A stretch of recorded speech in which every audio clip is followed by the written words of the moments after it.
programme oyo eza ya mfumo longo okosi biso mingi mutazo bakisa programme oyo okozwa maldiction okokufa na komba papa Simoki Mbaokiangani yo mo okokufa ngana okufa na ngade nzambe akoboma ngate soki abomi ngai nakei na esika na ye po nzambe abomaka mutu te masengeni ya mabe na repartition oyo papa sali mpo na monde entier ozosalela yango masengeni ya mabe mpo bato bapesa mbongo te o papa sengi okomona ndenge nzambe akokomplike yo qui vivra verra. Président du collège, Papa Daniel da Silva. Yo aux aventuriers.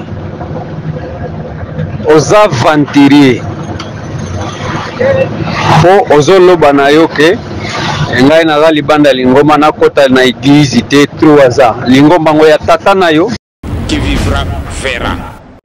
Circulaire oyo ekei na mokili mobimba. Nzambe na biso papa Simoki Mbaokiangani ya signeki yango. Clé à répartition to moni yango. Mais citoyen qui s'appelle Mali, Nangola, azotia masengenya ya mabe. Po bana ya papa Simoki Mbaokiangani ba contribuer te. Ngana zali na Kinshasa na mukonzi ya bule.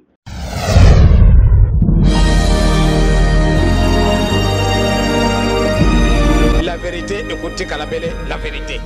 Les mensonges restera toujours les mensonges. Bah français, bah vous mentez, il en restera toujours quelque chose. Tazarego Kende, qui vivra verra. Nome do Padre Espírito Santo. Eu até não vou falar em português, vou falar contigo em Lingala. Presidente do colégio, Papa Daniel da Silva. Eu os aventuriers.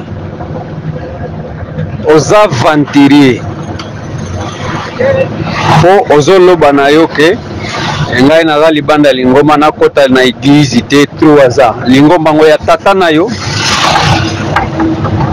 fona loba ndenge wana église papa Simoki Mbaokiangani tango asalaki église na ye yo ndio simba biki wana tango asali église biki wana ezalaki ya yo zali memo papa na yo azala ozoyebisanga ke nakota na église na yo te nakotala fiscale nini ba groupe nyonso lobi baya mbala oyo bokomona po église oyo nga nazosala boyo nazobundela yango po yo okosi biso deja mingi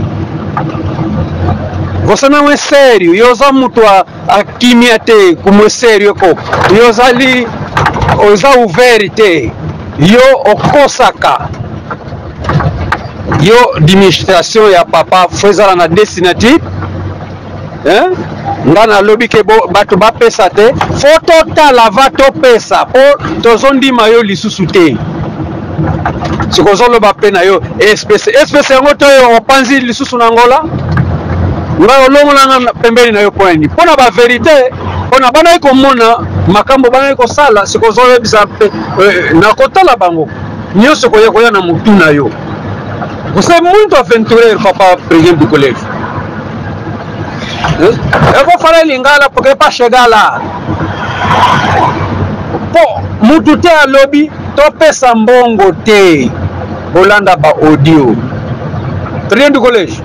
Eu coisa disso muito te awa. Me põe na macamambongo, amor eu telemeliango. Me põe na evangelização. Põe na kobongisa igreja. Eu sala canini. Ba chef na bon limbisa o président de collège Alek ici. C'est quoi ça que me préoccupe pour nani? Alors mi pena na zali libanda lingomba. Yeko to voit que libanda lingomba azoko sa papa. Biso to kuna dans to monate quartier moko boy bo pesa autant. Yo sala ka fo ndemo kati limongo. Oyo kati yango papa ndi akati yango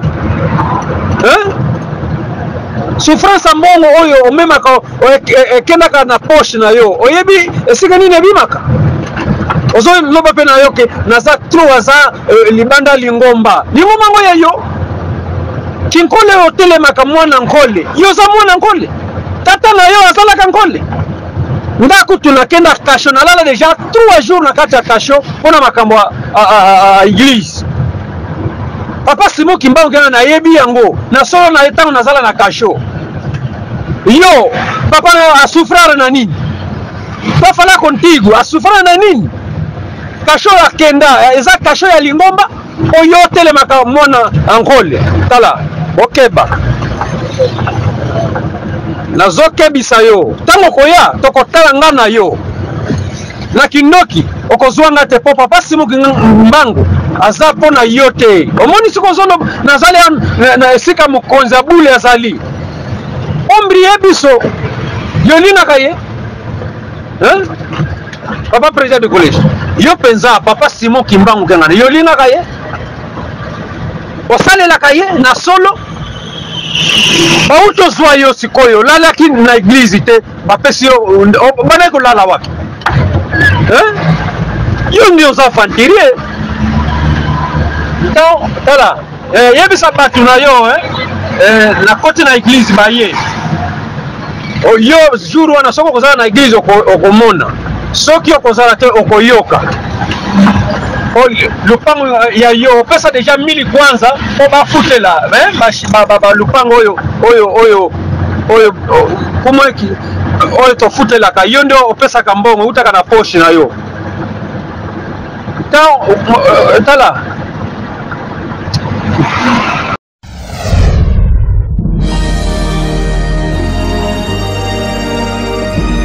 la vérité écoutez Kalabele la vérité. Les mensonges restera toujours les mensonges. Bah français, bah vous mentez, il en restera toujours quelque chose. Tazarego Kende, qui vivra verra.